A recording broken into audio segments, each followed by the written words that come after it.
Welcome everybody to this webinar on this very special day, the 10th of December, 75th anniversary of the Universal Declaration on Human Rights.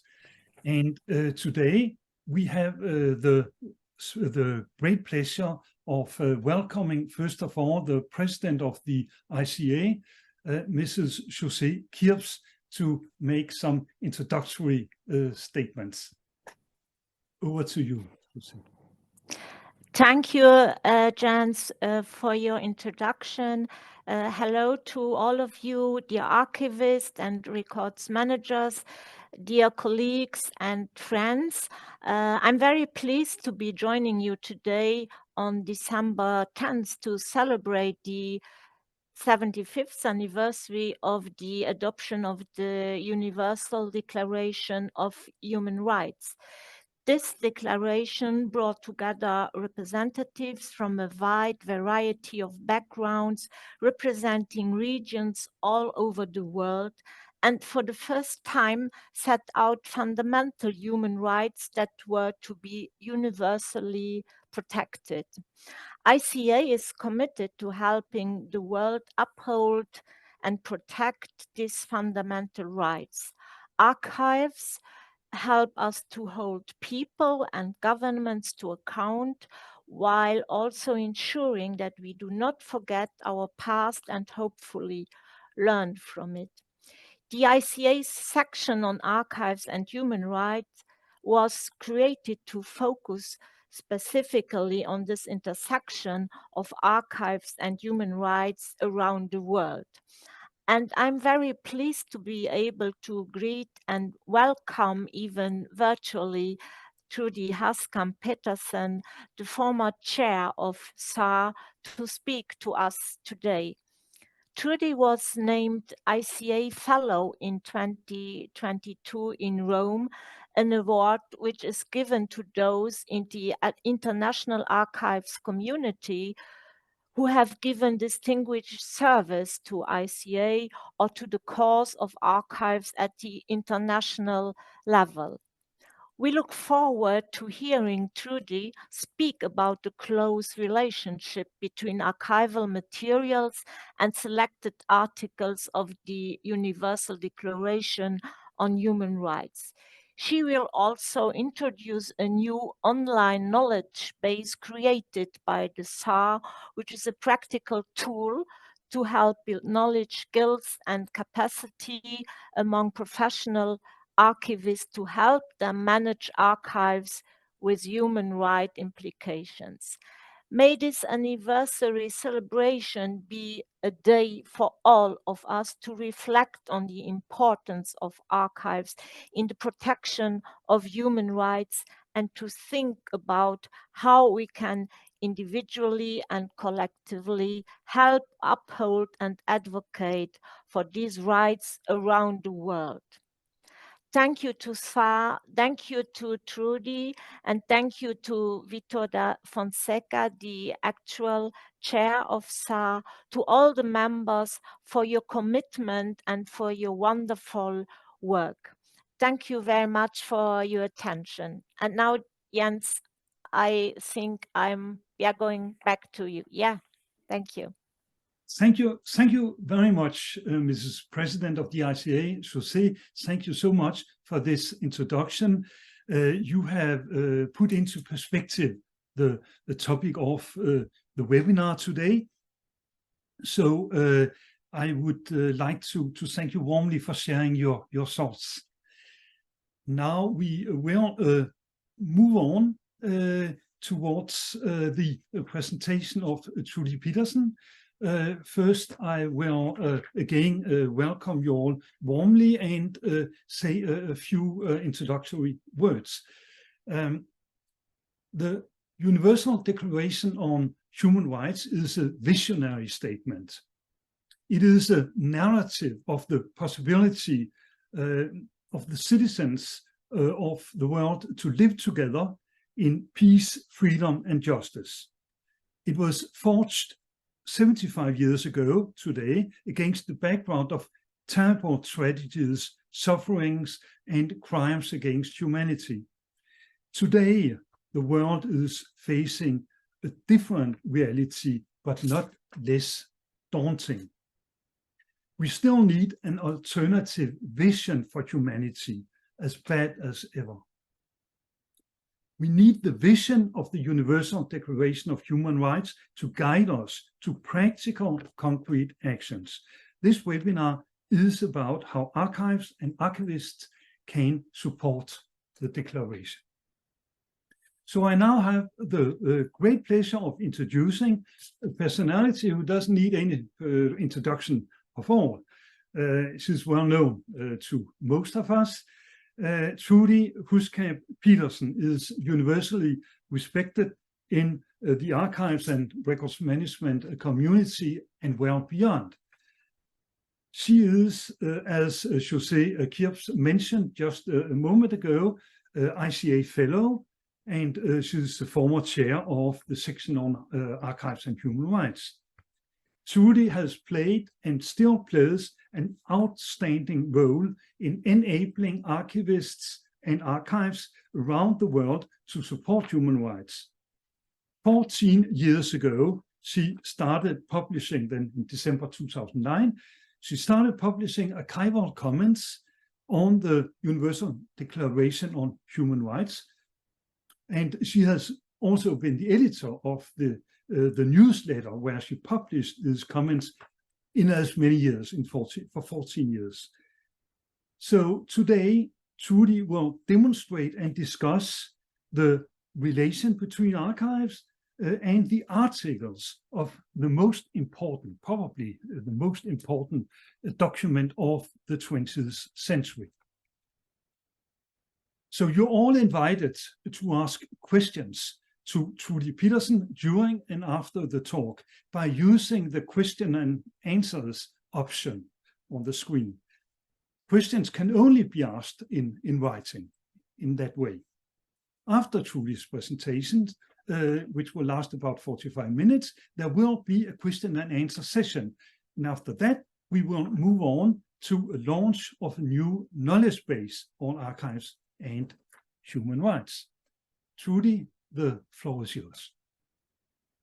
Thank you very much, Jens. And let me get to a shared screen here. Okay, let's see if this works. Okay. Does that look correct, everyone? All right. Looks like it works. This is the front cover of the Universal Declaration of Human Rights as it's usually seen with the logo. Before we talk about it, let me give you some background. 75 years ago, we're just after World War II, and World War II vitally affects the text of the Universal Declaration. But it's more than that. 75 years ago, we're seeing the beginning of decolonization. India has become independent, has separated from Pakistan. Burma has declared itself free. Ceylon has declared itself free. So we can see what's going on. And of course, in Palestine, we have a war going on at that time, 75 years ago. We have exodus going on from homes that Palestinians had lived in for centuries. Going back to Europe, though, we've just had a coup in the Czech Republic. The Berlin blockade begins right before the declaration is signed. War crimes trials, the first big ones are completed, but there are still war crimes trials going on in both Germany and Japan. And very important to this document, the countries of Latin America, South and Central, in April of 1948, released the American Declaration of Rights and Duties of Man. In other words, the Latin American document precedes this document by a number of months, but because of that, its text became very influential in the drafting of this. Now, this is what we usually see. This is Eleanor Roosevelt, who chaired the drafting committee on the Declaration. when the declaration came to the UN for adoption in the General Assembly, Poland required a vote on every single one of the 30 articles, plus a vote on the preamble, which has 7 sections. After they got through with that, then the final vote was 48 in favor, 0 opposed, and 8 abstentions. And the abstentions were heavily countries of Eastern Europe: Belarus, Czech Republic, Czechoslovakia, as it was at that time, Poland, Ukraine, USSR, Yugoslavia, and Saudi Arabia and South America. Those were the ones that abstained, but nobody voted against. 2 didn't vote: Honduras and Yemen. It's not clear to me, at least, why, but they did get it adopted. Now, Roosevelt chaired this, but she certainly wasn't alone, and she wasn't often the principal drafter. So let's take a quick look. Here is Eleanor Roosevelt, widow of US President Franklin Roosevelt. In the center is P.C. Chang. He was from China, which was, of course, Kuomintang at that time. He was a philosopher. And next to him is Charles Malik of Lebanon, who was also a philosopher. And the 2 of them together made important contributions because of their backgrounds and the way they looked at humankind. This group is Hodgson on the left of, as I look at the screen anyway, of Australia. In the middle is Hernan Santa Cruz of Chile, the one who brought those important elements of the American Declaration in. And then perhaps the most important of the drafters is on the right, and it's René Cassin of France, a jurist, future Nobel Prize winner, and an important pen as this went forward. And here are the last 2 of the committee. The USSR delegate is on the left. It's Alexander Bogomolov, and he was indeed a jurist. In the center is Charles Duke of the UK, and he came from a labor union background, bringing that element into it. And on the right is John Humphrey of Canada. And certainly the most of the initial draft, Humphrey drafted and brought to the first meeting of the group, which was in June of 47. So it took about a year and a half only to get this document put together. And it's largely, I think, because Humphrey gave them such a good platform to work from. And then people like Hassan, Malik, Chang could really work through it. So what at the end of the development of the Declaration, René Cassin said, well, let me try to think about how these elements work together. And this is called Cassin's portico, as you can see.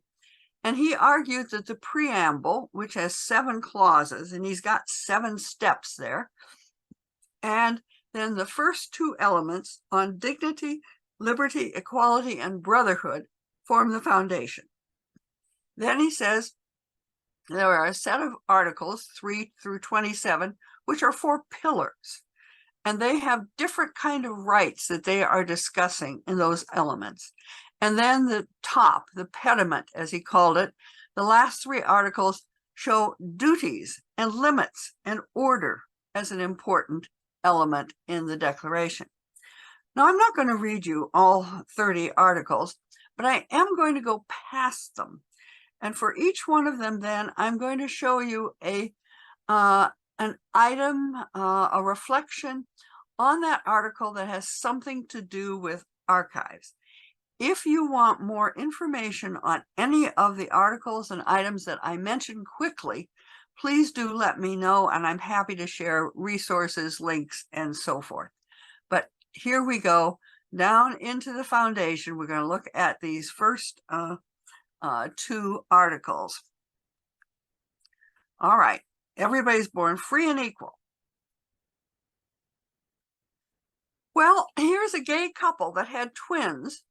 One of the men was a U.S. citizen. One of the men was Israeli. They had a surrogate in Canada carry the pregnancy. And when they were born, there were 2 baby boys. Sounds like a happy family. They then decided to move to the United States and went to get a passport for the babies. And we're told that because of the way they were born, they would have to have DNA tests. And sure enough, the DNA tests came back that one of the babies was fathered by the Israeli man, and one of the babies was followed by the Canadian American man. This led to any number of problems in that one of the babies got a passport and one got a visitor's visa. They, of course, took them to court, and after 3 years, they won. But it's an equality of citizenship, but think of the documentation behind it. You had to have, of course, the passport completion. You had to have the citizenship of the fathers, and then you had to have the medical record of the DNA test, which then got provided to the US government. We would never have, 75 years ago, had a medical test of this nature for citizenship. But again, here's the record coming into play that helps us understand how important a medical record is for our citizenship. This one is everybody is entitled to all the rights, and no distinction shall be made on the basis of political, jurisdictional, or international status. This is sweeping. This is everything. Let me give you 2 quick examples.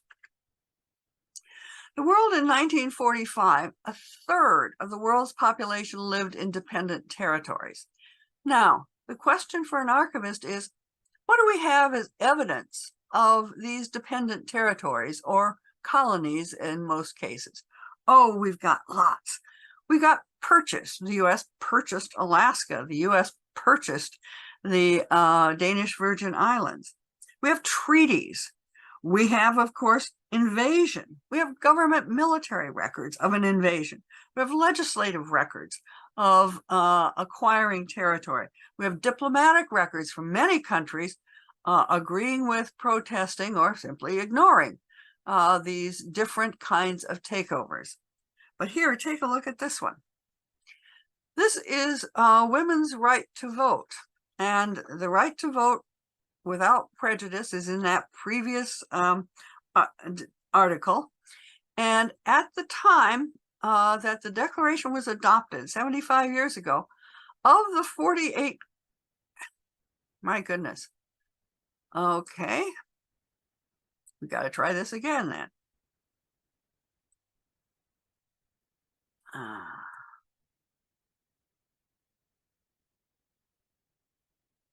I'm sorry, folks. We've got to go back and get this working again. I'm going to talk, maybe, Maria Paula, can you put it up for me? And we'll work for you from yours? Yes, no? Yes. Okay. I'm just looking for the slide. Okay. There we are. We're about 5, 6, 8 down. There, it looks good from here. Yep. Good. All right. All right. Yep, back to where we were.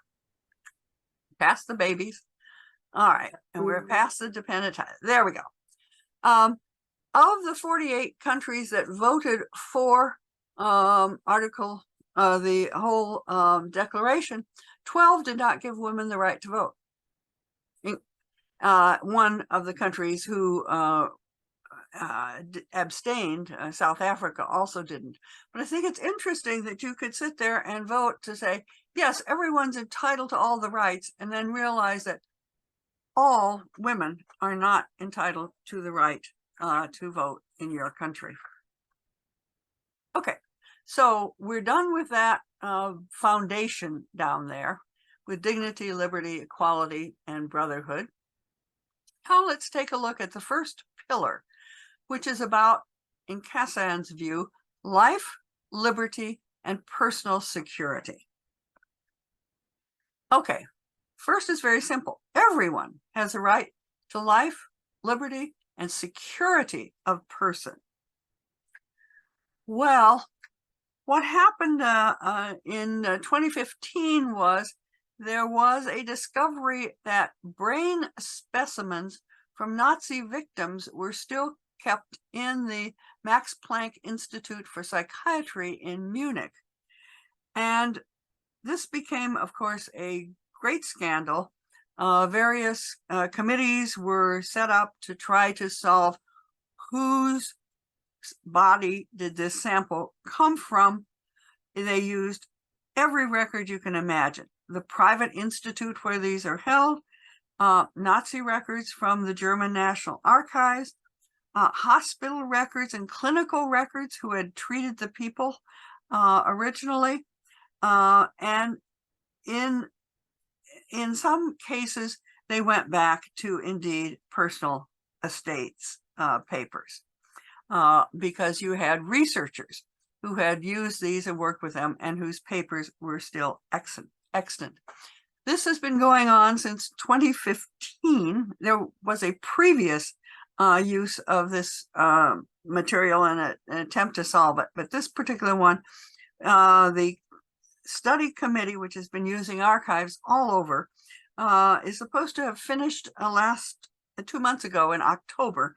I cannot find online any kind of evidence that it actually has finished, but a huge impact on archives to try to resolve who were the people whose little bits of brain are still there.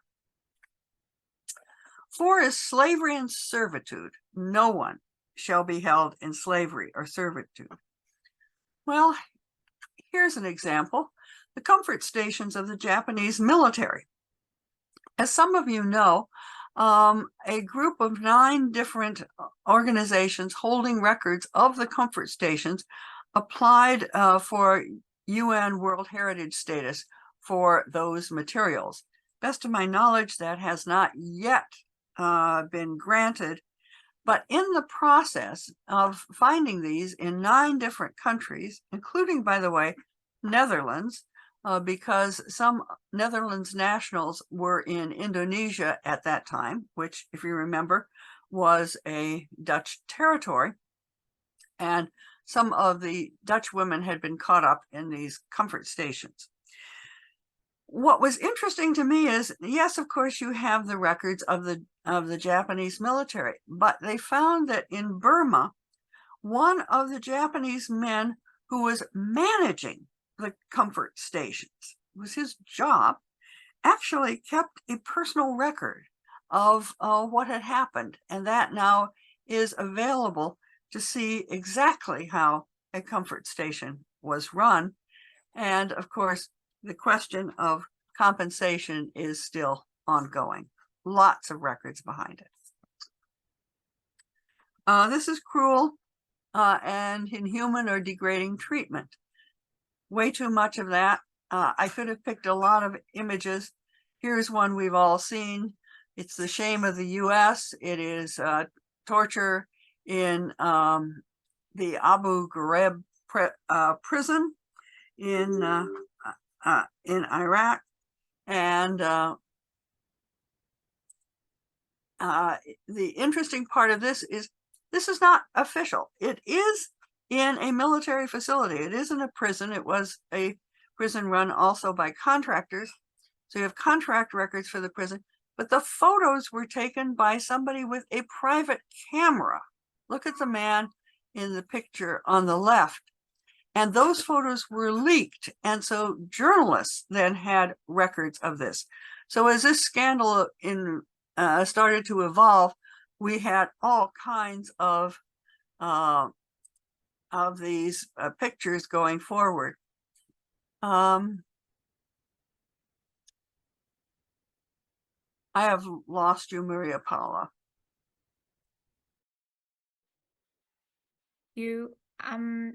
I'm here with the slide. Do you see it?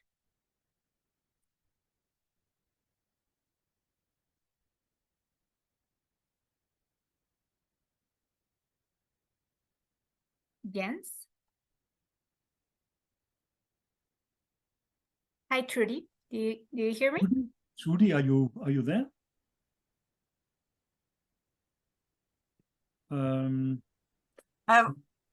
Oh, good. Good. Okay, I'm going to share again my screen. good.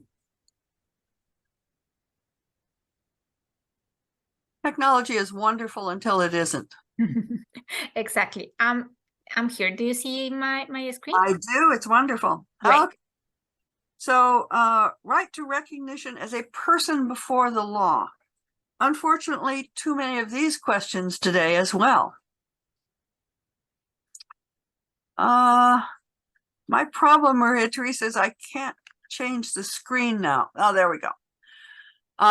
So here's an example, a bad one, current, and that is Myanmar or Old Burma, with 30-some different ethnic groups within the country, will not allow the Rohingya people to register as Rohingya. They cannot register as citizens for any kind of benefits unless they agree that they will no longer designate themselves as part of their own ethnic group. And so what we have here is people fleeing because of the problem of registration. In other words, a document, a record of who they are cannot be completed. And so how do we know this? Well, we know this, of course, by government law. We know this because of the NGOs who are helping the people who are fleeing. We know it because of the journalists who take these photographs and make sure that the story gets out. All right, 7. All are equal before the law, but the element here I want to highlight is the last one, incitement to discrimination. And we see this, unfortunately, all over the world still. It's an amazing problem. This is, believe it or not, the Chamber of Commerce in Jammu, India. And they they had a press conference. And this is a picture of the press conference. And it was audio recorded. And the president there, sitting in the middle, again says, if the central government does not deport Rohingyas and Bangladeshis from Jammu, here's the direct quote, we would be left with no option but to launch a movement to identify and kill against foreign settlers who are criminals across the state. It would not be an offense if they are unrolled to death, since they are not citizens. Direct incitement to violence. Now, how did it get out? Well, they held a press conference. They issued a press release, and they had journalists who actually captured the sound of this man making that direct threat. We know as archivists that sound recordings have played an important part in a number of cases.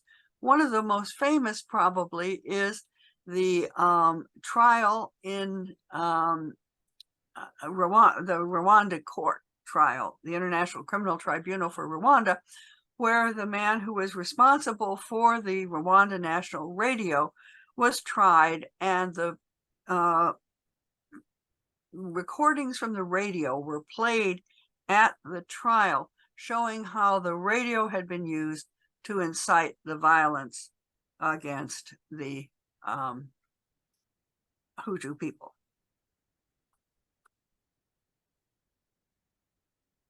Against the Tutsi, sorry, that was a mistake. By the Hutu against the Tutsi. So, this one is that everybody has a right to an effective remedy by the national tribunals. Fundamental rights. This is one of the great criminals of Guatemala. Rios Montt, seated there in the back on the right with the headphones on, listening to testimony from a person probably of the one of the ethnic groups that had been so directly harmed by the dictatorship, the Civil War, and yes, the genocide against native populations that Rios Montt not only approved, but effectuated. Now, many people would say Rios Montt just needed to be hung. He probably did, but he was given a trial, and a fair trial, in Guatemala, which was widely covered by all the press. And he did get the opportunity to have a trial, to have the record put in place. He was able to appeal it, and it was overturned on a technicality. But it did happen, and the records of that trial, the very fact that he was convicted, the fact that we have a video of the judges rendering the decision, is an important part of the history of Guatemala, and I'd argue the history of Central America. Arbitrary arrest, detention, or exile. Here's an interesting one where records play a different kind of role. This man's a researcher. He's a US based researcher, and he was in Iran doing research in the Iranian National Archives. He was arrested and held for 3 years before a prisoner swap got him out. He is back home now, but he was accused of illicitly scanning 4,500 pages of documents in the archives. So here's a question of whether, of course, this was illegitimately scanning. It probably wasn't. He believes he was taken hostage as basically a bargaining chip to get an exchange of prisoners. But needless to say, he spent 3 years in jail, accused of having illicitly screened archives. This is a public hearing in an independent and impartial tribunal, determination of rights and obligations, and of criminal charge against him. This is interesting. This is the Philippines. The Human Rights Commission in the Philippines made a surprise visit to a local police station, and they found these men all huddled in a corner being held by the police. So they then asked to see the station logbook, and none of these men's names appear in the logbook. They are simply non-existent. So here's a case where the record is missing. And the missing record is, of course, something that the Human Rights Commission then followed up on. But it reminds us that records have silences, and sometimes the silences are not accidental. Okay, presumed innocent until proven guilty.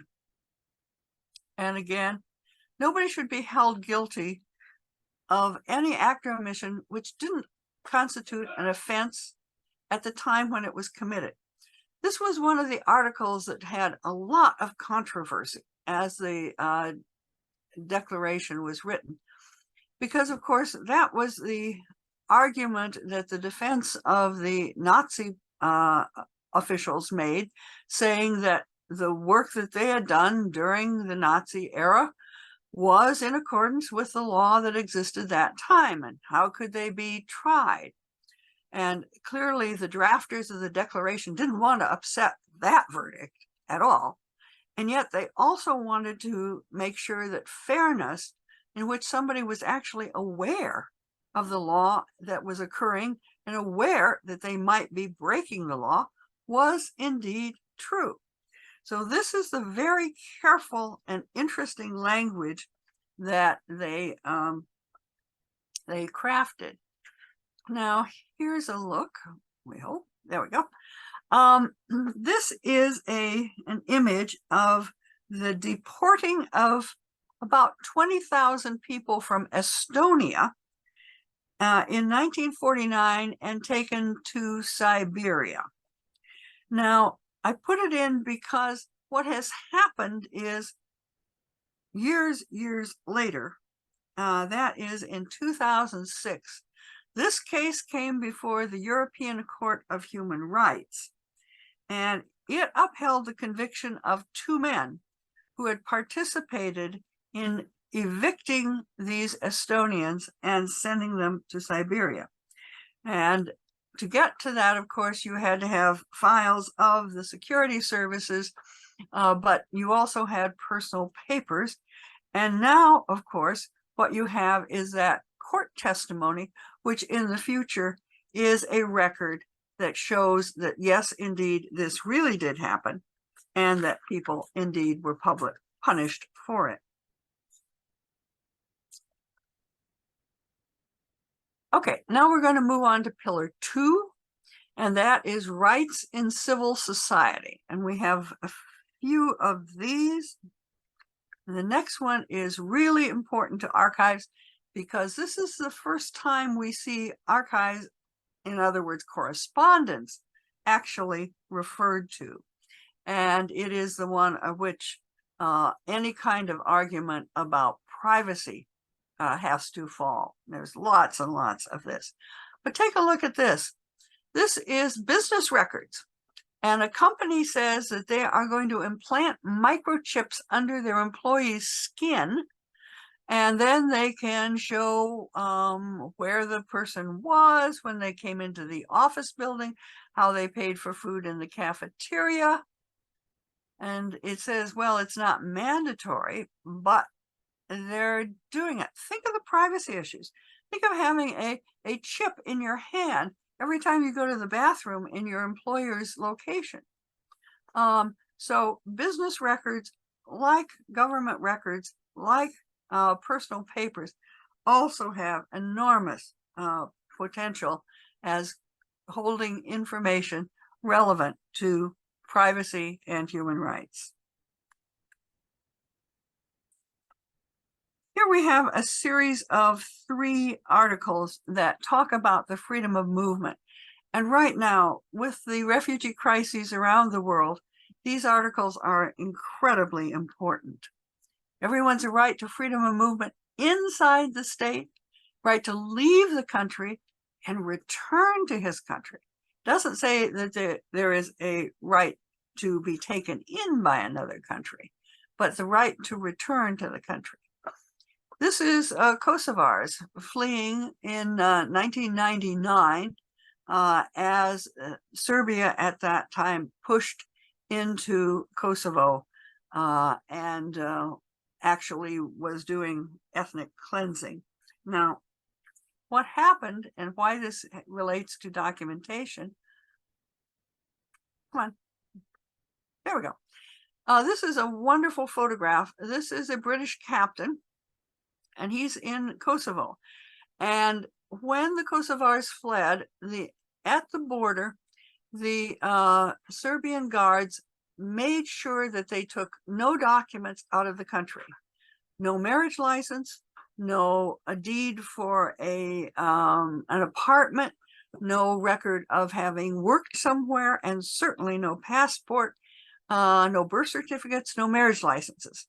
And this is the pile of documents, of passports and other documents that was at the border when the group of military pushed into Kosovo and allowed the return of the Kosovars who had fled into the neighboring countries of Albania and Macedonia. By the way, they even took the license plates off vehicles so that you went across the border in your car or on your tractor with absolutely no license showing that it was yours. So here's it. So, okay. All right. Everyone's right to seek and enjoy the asylum from persecution. Wow. Okay. And this can't be used if you've actually committed crimes. But if you haven't committed crimes, this article is supposed to stand for you. This is on an island in Papua New Guinea, Manus Island, and it has been a scandal going on there for better part of a decade. These were people trying to reach Australia. Australia had an agreement with Manus Island in Papua and the country of Nauru, also an island state in the South Pacific, in which people would be deterred from landing in Australia and instead forced into these camps that were set up on these islands. How we got to know about this was a man who was able to visit, and he had a camera and he secretly filmed scenes in the camp at Manus, managed to get them sent to London, where they became a documentary and were aired. So here we had a whole series of documentary issues, not only the man who filmed the material and got it out, but of course you would have the records of the governments making the arrangement. You had a contractor operating the camp, so you would have contractor or business records. You had NGOs like Amnesty International, which wrote reports on this, so you have their documentation, their background. And you would have a High Commissioner for Refugees, Red Cross also, who had tried to make sure they knew what was going on in these camps. The latest detail I could find was from February of this year, and there were apparently still a few people, according to Al Jazeera, in these camps, which were in awful living conditions. But again, it's the question of what does it mean to have the right to enjoy asylum from persecution if what you end up with is a concentration camp on an island with no knowledge of whenever you're going to get out of it. Okay, everybody's got a right to a nationality. You may know about this. The Dominican Republic denies that the people from Haiti who live among them, who were born there, are indeed Dominican. This is indeed a woman. She is Haitian. She is living in the Dominican Republic. She has no idea when or where she is going to be deported. She doesn't have an ID because the Dominicans won't give her one. If she had a baby, she couldn't get a birth certificate for it because she isn't a citizen, therefore the baby wouldn't be either. So again, we see around the world this reluctance of some countries to indeed let people become citizens, even though they were born there. This is right to marry and found a family and equal rights to marriage, including, if you notice that word, dissolution, divorce. This was an enormously controversial element. It may be why the Saudis eventually decided not to be supportive of the declaration as a whole. Here's a picture out of Egypt, and this is child marriage. And there's way too much of that, of course, in the world. What you see here is you see that marriage licenses have fake ages on them. In this case, there's an allegation that the registrant of the marriage was bribed to make sure the ages were ones that were legal. The children of this marriage, of course, could not be registered because they would have no parents as such. And so what you see is the use of documentations for fraud, for fraudulently saying these people are indeed legally married and that they have the rights of legally married people according to the laws of the country. own property, no one shall be arbitrarily deprived of his property. I couldn't resist putting this in because of where we are in the world right now. And this is Palestine land registers. They were Ottoman registers. They were reproduced by the UK when it was the mandate government of Palestine. It has then been used by Conciliation Commission for Palestine. And then copies were made for the PLO. I think Egypt actually paid for the copies being made. But here's land registers, perhaps one of the key elements of the controversy, the war in the old Palestine that goes on right now. And this is the sad story of where people actually lived at one time during and before the mandate season.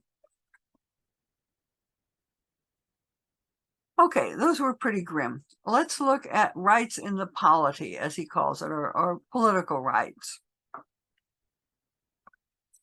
Freedom of thought, conscience, religion, freedom of religion, belief, and teaching, practice, worship, and observance. This is the archives that the Baha'i people put together of what they call Baha'i persecution in Iran. And it has an immense number of documents within it. One of them that is really interesting is a court document that shows the acquittal of a murderer of the Baha'i, because basically the law said the Baha'is aren't covered, so you murder one, well, it isn't covered by our law.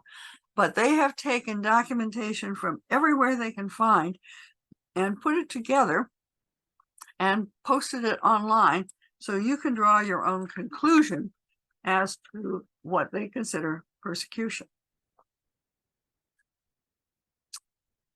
Freedom of opinion and expression. This is the big one that Article 19, of course, uses, the NGO, Article 19, to argue for freedom of the press around the world, obviously without interference, and to seek this.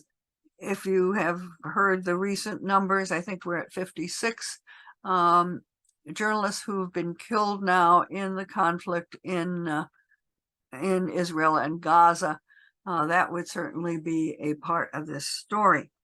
Here's a Pakistan example, and I put it in because a man was sentenced to death for blasphemy against the Prophet for posting on Facebook.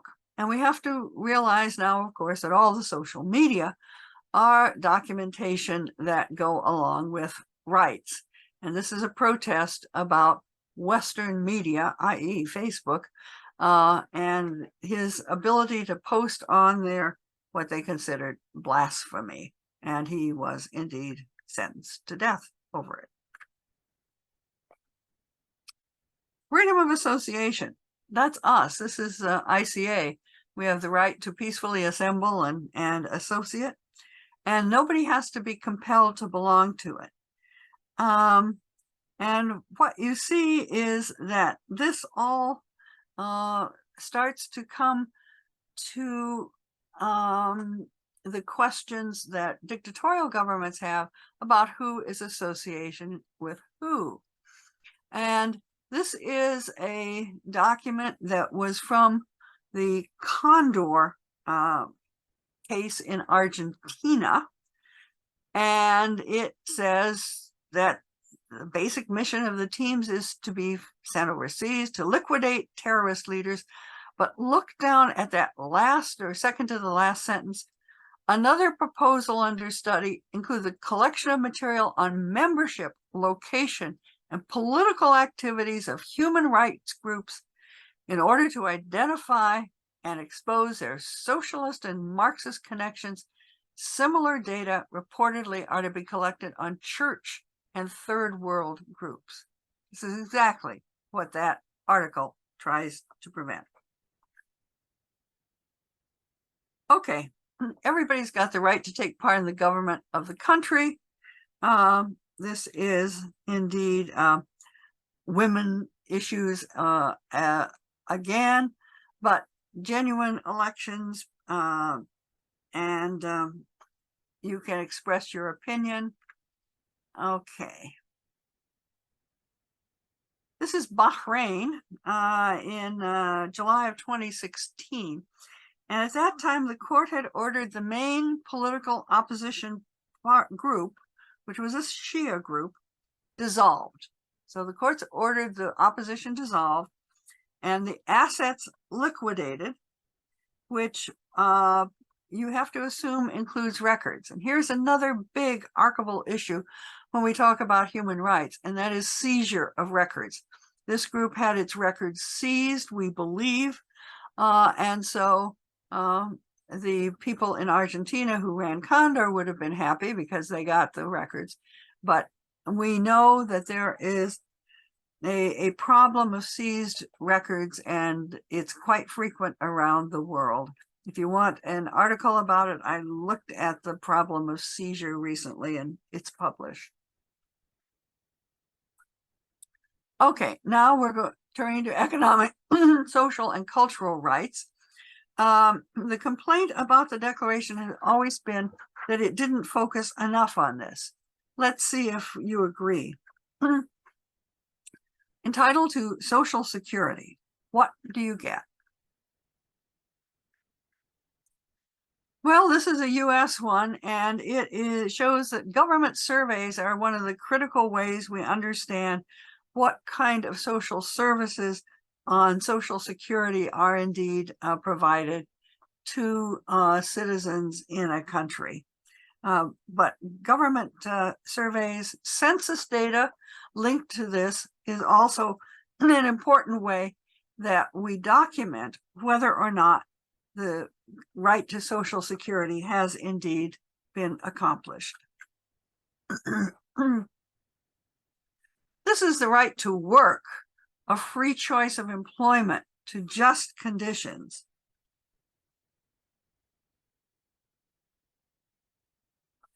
This is from Uzbekistan, and there was a long and bad tradition of forcing people out of work, out of schools, to go and harvest cotton by hand.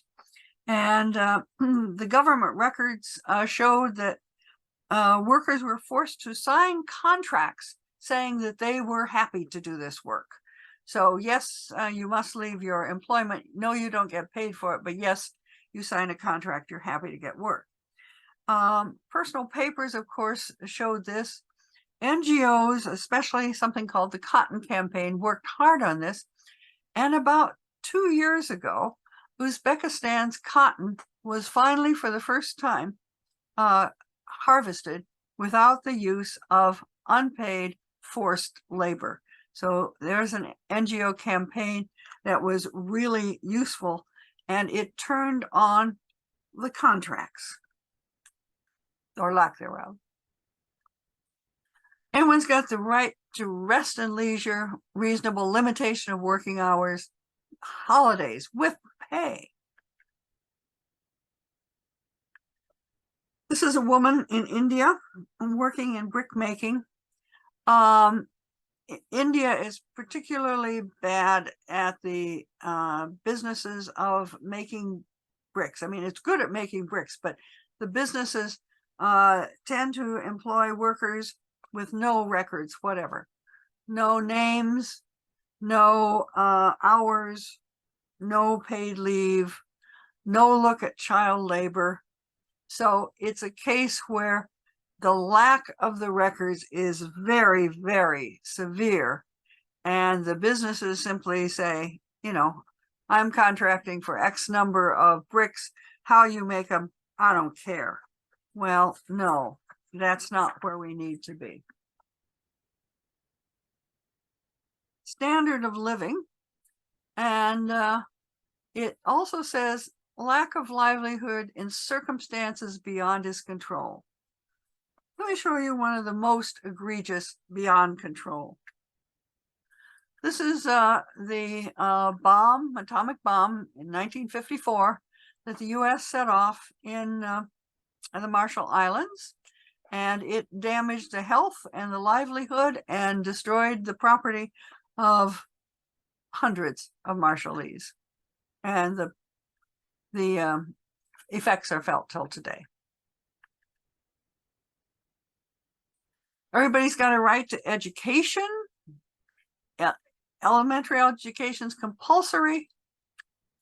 Choose the kind of education parents can. But let's look at this. This is Canada. Residential school children taken from their families, forcibly enrolled in the schools. It happened in the US, it happened in Australia, probably others that I'm not aware of. But the enormous records of the residential schools are not only government records, but they're church records, because churches ran the majority of the residential schools in Canada. We also have plenty of personal documentation of what has happened. Right now, there is an attempt to locate graves on the schools, and many kinds of archives are being used to try to figure out where, if there are graves at the residential school, they might be located and whose it might be. This is cultural life. Really participate in cultural life and, of course, scientific, literary, and artistic productions. This is a group folk band which was arrested as being terrorists in Turkey, even though what they were doing was basically singing their song. But the police raided the cultural center and they confiscated everything you can imagine. The list of different types of things that they confiscated is amazing. But when a group of NGOs went to the prosecutor's office and the counterterrorism unit and asked for records of this raid, they said there weren't any. Again, missing records is as important sometimes as real ones. Lastly, we're up at the pediment now. And this is a change in style, really. Everyone's entitled to the international order. And if you think that we are disorderly now, we are certainly not in compliance with this article. But social and international order, here's an awful case, very heavily documented. People from the Public Health Service, from the Pan American Sanitary Bureau, the Guatemalan government, all conducted medical research on people in Guatemalans, and it was syphilis, and the documentation has come to light in the past decade. It's very much documented, but it involves, of course, government records, researchers' personal records, universities where these researchers were employed, business records, because what was learned then was taken up by medical businesses. All kinds of records here. This is duties. And again, a little change. Instead of saying, I have this right, this is my duty. I have a duty to work with the community.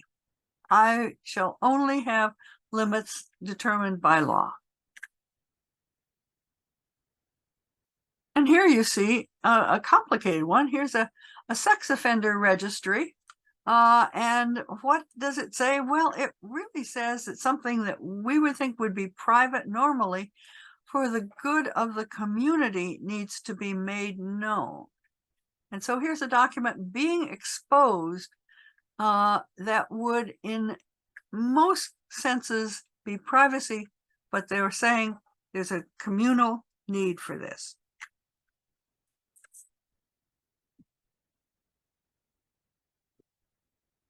And this says nobody should engage in something that is going to destroy any of the rights and freedoms that are set forth. And I leave you with this.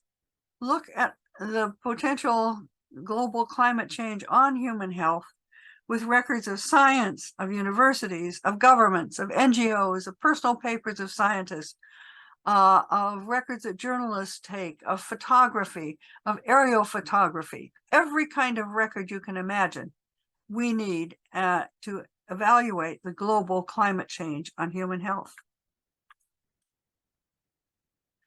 Now, people have criticized very much the declaration, saying it's weak, it doesn't have any enforcement power, you might as well just forget about it.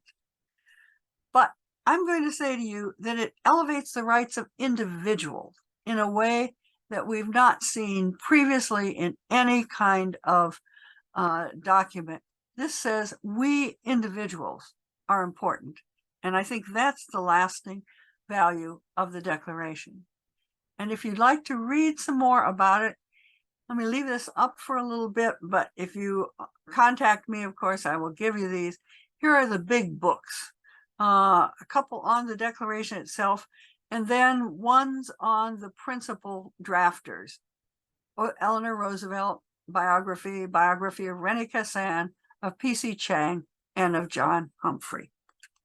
Thank you very much for this, allowing me to do this very quick look at archives and human rights and the Universal Declaration.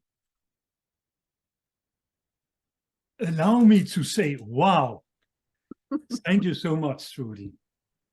Thank you for taking us along on this journey across the world and through the archives. I think it was both inspiring and comprehensive and very to the point, very, very concrete. You have also shown us the wide diversity of archives, of records that can be helpful in this context. And thereby you have shown us some of the requirements for archivists, in fact. I mean, to have imagination, to have an open mind, to be curious, to find those records. Now we do have time for a few questions. So I have one already in the question and answer section. So Trudy, the question to you here is, was an international survey made at the time of the declaration, before it was adopted? Was there an international survey to determine the universality of the declaration? Not that I know of. What they tried to do was this. The new UN had an Economic and Social Council established. And they told the Economic and Social Council that there needed to be a statement on human rights. And I think it was mostly influenced by World War II, by the vast sorts of damage to human beings that had occurred during the war. And so the Economic and Social Council is charged with this. They decide they're going to create a commission to look at this, first Human Rights Commission. And that was like 18 people, and they had a meeting or two and said, it isn't going to work. We can't draft with 18 people. Somehow they thought they could draft with 8 plus John Humphrey as their administrative officer or chief executive officer. And they then, if you notice, that was really carefully picked then from various countries, so that you had the Chinese philosophy in there, you had the Russians in there, you had Santa Cruz out of Chile, you had Malik out of Lebanon. So they were clearly trying to bring together these various ideas of what human rights were, but I'm unaware of any survey as such. But certainly the debates were long and strong. They're very interesting to read. And of course, other people from outside the group kept trying to say, but you need to do this. There was a lovely woman from India who kept pushing for women's rights. And there were other NGOs and groups that tried to influence the drafting, and in some cases they were really successful. Thank you. Tell me, Perrine, may I ask you, do you see any other questions that have come in writing? No, Okay. no other question. Right. In that case, may I just, well, I would like to ask a question then, Trudy. Well, in fact, I wonder, what would you reply to those who claim that in some cases to identify and draw attention to records that support human rights is at the same time to put them in danger of being destroyed by those in power who do not want to see these human rights prevail? That's absolutely true. And I can think of cases around the world, which I'm not going to name just for that reason. And it is one of the reasons that ICA, along with Swiss Peace, has developed the Safe Havens program, in which if you really believe you've got material that is going to be problematic, that you're going to get raided, you're going to get killed for it, that it's better to have a copy, at least of it, outside the country. That's what that program is for. But it is absolutely true that sometimes the knowledge that there is a body of records is tempting to people who wish to suppress those records. It is one of the things that now, with electronic records, it is easier to move copies out of country, of course. And to some extent, if you are able to move a copy out of a country and you make it public, you can sort of say, well, go ahead and destroy me. Go ahead and destroy my records here. There's a copy outside the country, which is certified as being a true copy, and you can't get to that. Will it work in every case? No. No. But it's the only other alternative that I can think of.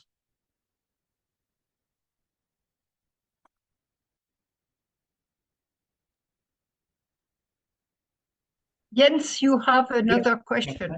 I didn't have the sound on, sorry. Well, we do have a few more questions, but two more in any case.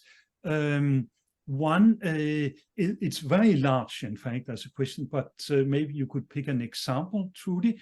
The question is, considering the evolving nature of human rights issues, how do you see the role of archives adapting to capture and document emerging challenges? Big question. Huge question.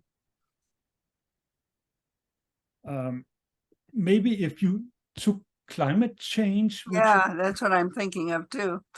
Because that's the big one. And I think there's two things to say there. One is that I think on climate change, the big scientific organizations are very well aware of the need to preserve their records, because they've got a need to show change over time. And certainly we've seen around the world science coming back to archives and looking to see how far back can we get wind patterns, how far back can we get current patterns. And some archives have been able to provide long duration information on temperature change, on amount of snow, for example. So I think that in that case, on the hard science side, we probably have a fair amount of competency in the science that will take care of that. Now, let me change to the other side of it, and that is the damage that's going to be done to institutions and places that hold records by climate change. And as sea level rises, and I worked in the Marshall Islands, I know how much sea level really does affect the islands. you're going to have a real problem in some locations in making sure that the locations where archives are held are secure. And those records are going to have to get copied or moved in some way to protect them from increased water, from raging fire, and so on. And so a couple of people who are part of the SAHR have done a study of ways that you can look at mapping climate change against where your repository is located and see what your real dangers are. And they've got an article on it that I think has just been published, but if not, it's coming out soon in comma. And I think that's the other half that we've got to look at as archivists. How do we make sure we understand the dangers that are going to be in our face as we try to protect this material? Excellent. Thank you very much. There's one final question we'll take. It's in Spanish. I would like to pay absolute justice to that, so I prefer that it's Perrine or Maria. Would you translate this question? Yes, the question is that there are very few archivists working in archives and human rights, and very few training open to the community and encouraging professional vocations. It's not a question, it's a comment. It's right. To say it again, Swiss Peace has been doing a lot of work on this, trying to do short courses, all by Zoom, to talk about archives and human rights. Certainly SAHR has thought of doing all kinds of things. We've talked about whether we would do an online course for ICA, and we haven't been able to yet figure out quite how to do that. But I agree. I think the other part of that problem, however, is academic training in archives now has become so technical, and the courses are so crowded, that when I have talked to archival educators and said, could we get a piece on human rights into your curriculum? The answer has generally been, curriculum's overloaded as it is. I don't have space to yet put another element or another section into my course. And I'm looking forward to the day when we move away a little bit from the highly technical training we've got, and we step back and we say, once again, what are archives? Why are they important? Who are we? And what can we do? And why are we doing it? And then human rights, I think, becomes a regular part of who an archivist is and what an archivist learns. I think this was a wonderful conclusion of your presentation. And well, we have to end with questions, and these questions open up the minds of us all. And again, your presentation was moving and lively, and I would even say mind-blowing. So thank you so much. We'll now move on to a practical tour on Archives for Human Rights. In a few moments, the section on archives and human rights will launch an online knowledge base called Rights and Records, R&R. This is a practical tool to help building knowledge, skills, and capacity among professional archivists for managing archives with human rights implications.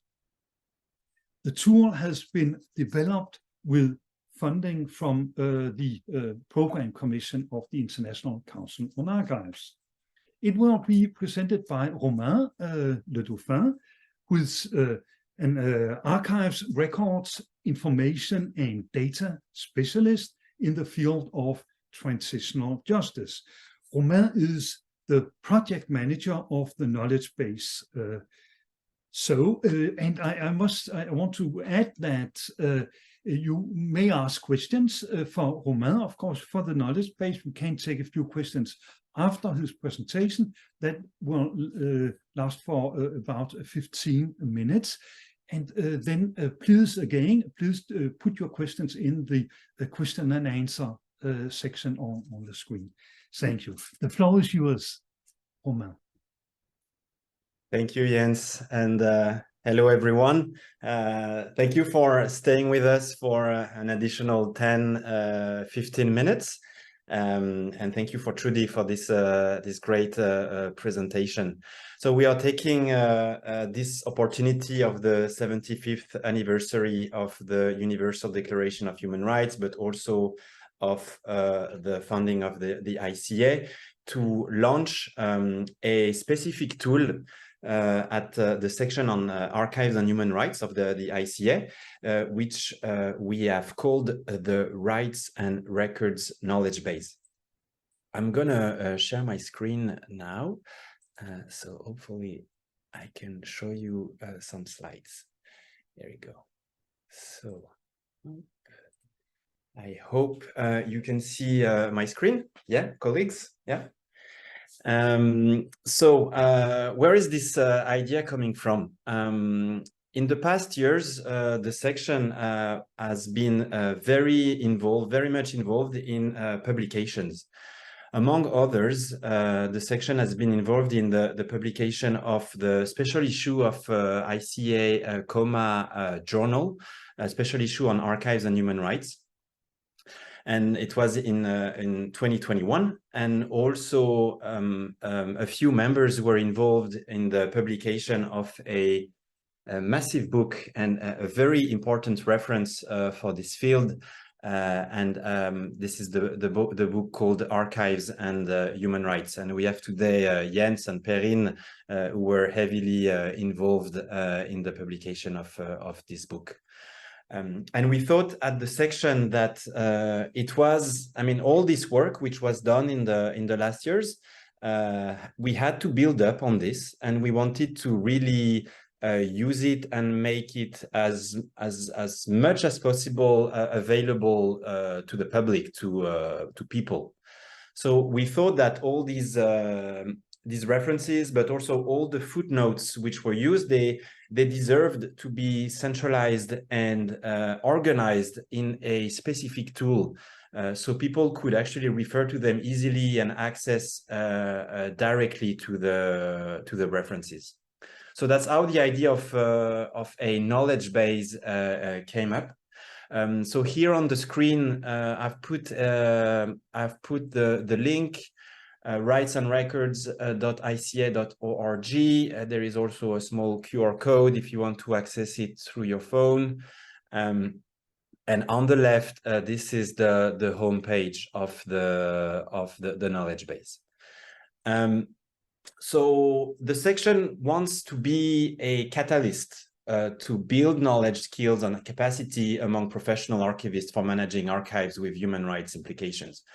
So that could refer to the question we had before. And we thought that books, articles, journal articles, blogs could be very useful as a knowledge in order to build knowledge for people who are interested in the topic. The target of this are mainly, I mean, the members of the section, of course, but it's also publicly available to everyone else. And specifically, I mean, ICA members, professionals in the field, so information managers, archivists, but also people coming from human rights, lawyers, researchers, journalists, and maybe as well policymakers. And in general, I mean, anyone interested in the topic of archives and human rights. The goal of this tool is to increase awareness and understanding of the archives and human rights nexus by expanding the knowledge base with people interested in the topic. But also, we know that in this digital era, sometimes some references can disappear. So we wanted to have a space, a platform, a knowledge base where we could preserve and disseminate the materials that is being used to write books, to study, So that's also an important aspect of this work, to make sure there is a space where people can always refer to, they can always link to. And also with the availability of this knowledge to support the production of new knowledge of research and evidence-based policy. So we want to create a kind of a circle where people would use all the articles, all the references which are being referenced in order to create new resources. As I mentioned, the foundations of this work were the two books, the book Archives and Human Rights, and also the special issue of the COMA journal. We also took this opportunity to bring in this knowledge base some other materials that have been produced. So for the monthly newsletter, and Trudy was here presenting, and she has been thoroughly crawling internet and journals in order to find, to identify articles, blogs, articles, videos, radio shows related to the topic of archives and human rights. And we thought that they really deserve to be in this knowledge base, because it's really a wealth of information. I think it's per newsletter, and correct me if I'm wrong, Trudy, I think the newsletter has been ongoing for more than 12 years.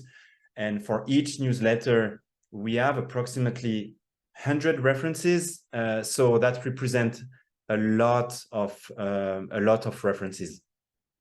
So a lot of articles, a lot of knowledge, which are in these newsletters. So maybe some of you are receiving these monthly newsletters. And recently, Trudy gave, some people took over from Trudy this very big responsibility of identifying interesting articles. And now we have introduced the selection. All these items will also be available in addition to the newsletters in itself, usually in PDF. All the items will also be available on this knowledge base. So free to be accessed and also cited by people.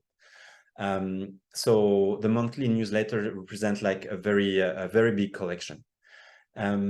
Also, we have added a few publications related to SAHR. For example, our bylaws, in order to understand better the goal of the section, for people to understand what we are here for, to follow up the work of the working group. And also, we have the section has been very much involved in answering to calls for comment, which are being sent. Which are being sent by international organizations, and SAHR has been very much involved in answering these call for comments and submitting documents to these international organizations in order to bring the visibility to the topic of archives in the field of human rights. And lastly, the section has been very much involved also in producing talks and videos available on YouTube, what we call the SAHR Tuesday talks. So they will also be referenced. They are referenced in the knowledge base. And I will quickly go through all of them. So this is the Archives and Human Rights book. The book is in open access in English, I believe, and it's also available recently in French and Spanish. So if you're interested to read through the 17 case studies, feel free. So I will show you, I will use it as an example to go through the knowledge base in a few minutes. So we are talking about 425 references, footnotes, which are referenced in the knowledge base. So the journal, the special issue on archives and human rights, all the articles are referenced. They are not available as there is a copyright on this, but you can freely cite them, and you can easily access them through the Liverpool University Press website and through the ICA website if you're a member of the ICA. So we are talking about 319 references in this case. So you see the knowledge base is growing a lot, 425 plus 319. So it's a lot of references related to the topic of archives and human rights. And also, as I mentioned, the very well-known monthly newsletters are referenced in this and available. So here we are in a position to make them available because they are freely usable, and they have no specific copyright. So we are talking about 168 monthly newsletters. I think it's in the past 12 years. And since May, we have started this new database, this new knowledge base. We are also integrating each items in the knowledge base. So you can see, so that's May, June, July, August, September, October. So that's approximately 6 months. We have 768 references. So this will grow on a monthly basis. So the knowledge base will grow, every month. So we have a few SAHR publications, which are actually ICA publication as well. For example, the basic principles of the role of archivists and record managers in support of human rights. The document is referenced and available as well, in addition to 15 other publications. Also, as I mentioned, the different submissions are available through this knowledge base. So this is something the section has been very much involved in the past years. And we thought that the position, I mean, the submissions made by the SAHR and sometimes also position taken by the ICA should be more broadly available to people. So in total, we have 14 submissions available, and people can go through, and they can also cite these references. And lastly, yes, the Tuesday talks. So all the Tuesday talks are referenced in this knowledge base. So there is a link to the ICA the YouTube page. We are working on making actually the video as well available directly on the knowledge base. This is not available yet, but we are hoping that we will be able to provide this very soon, in order not to depend too much on YouTube. So these are the, I think it's 6 or 7 collections that are represented in the knowledge base. Now I'll try to show you live the knowledge base on the internet. Hopefully you will be able to see it.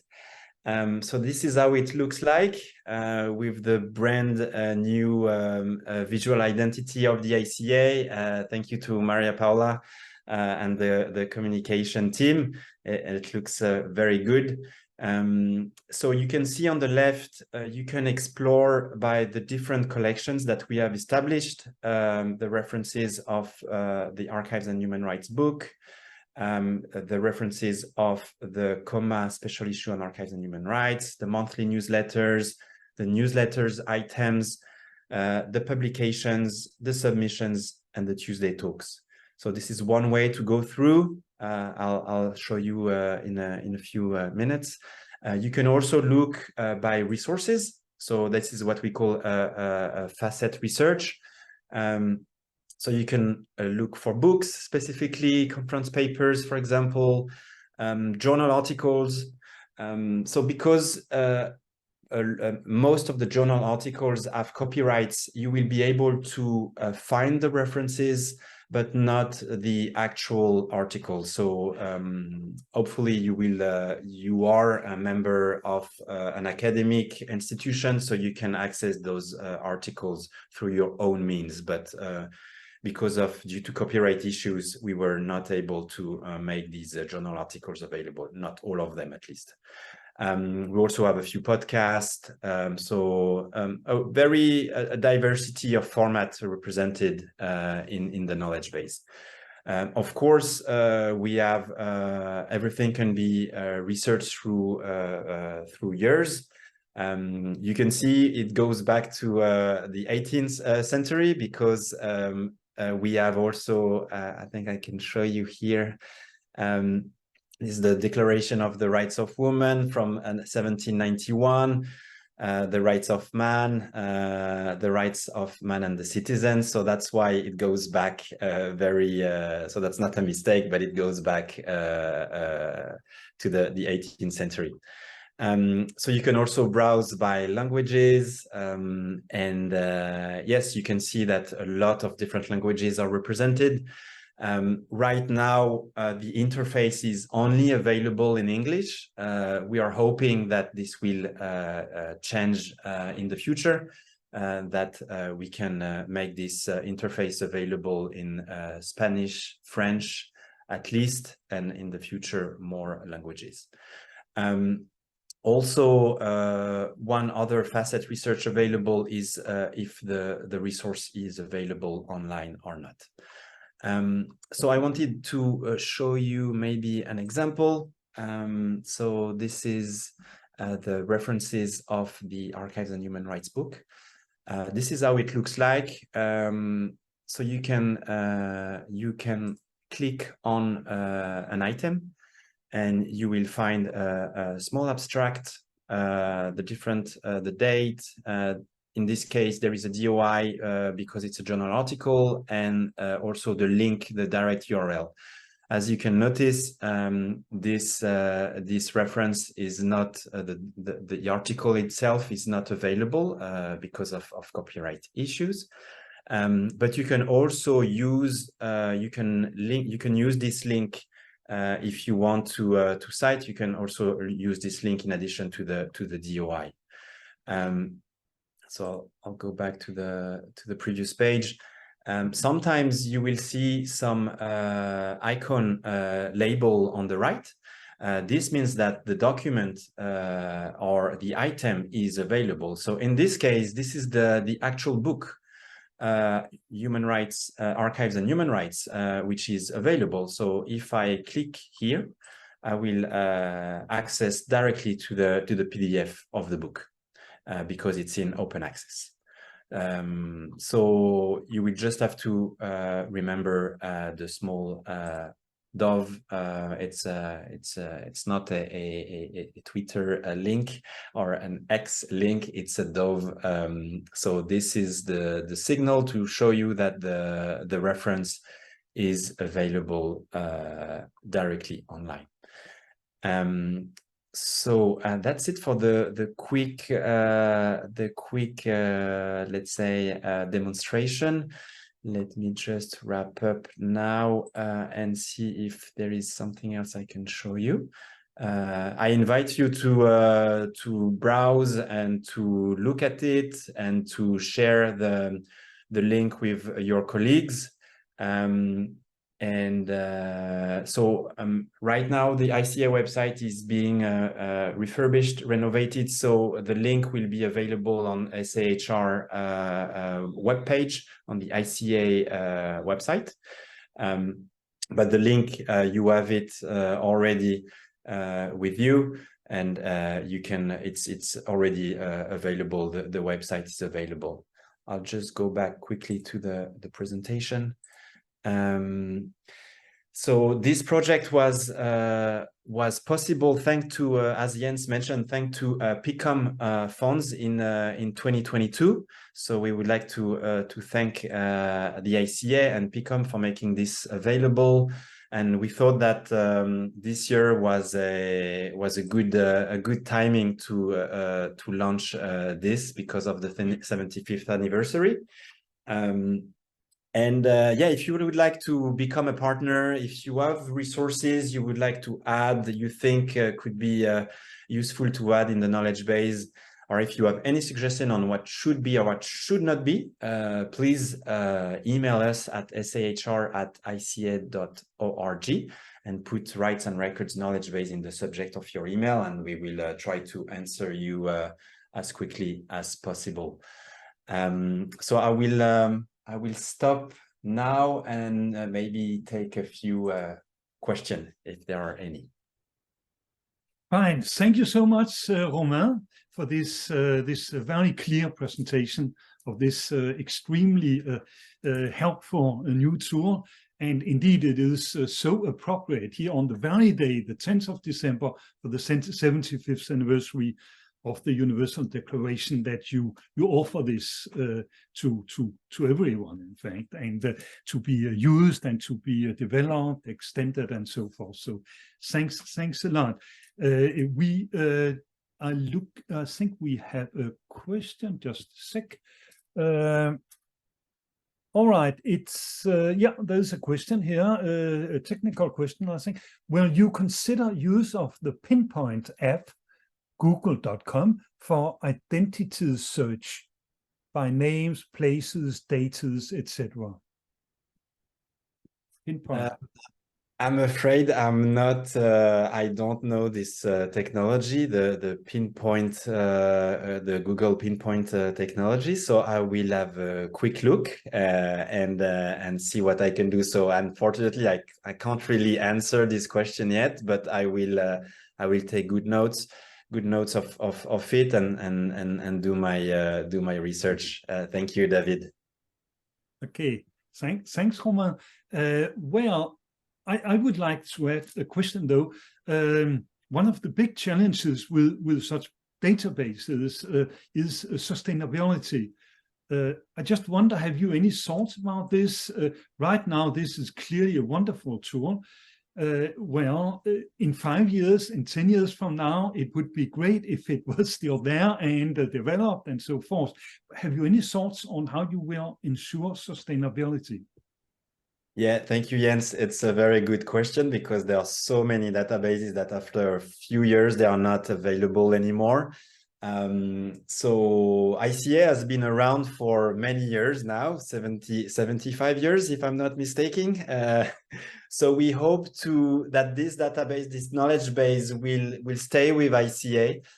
We have, technically speaking, we have, a web hosting. We are using a web hosting service that is not free. So we need to budget this in the section budget every year.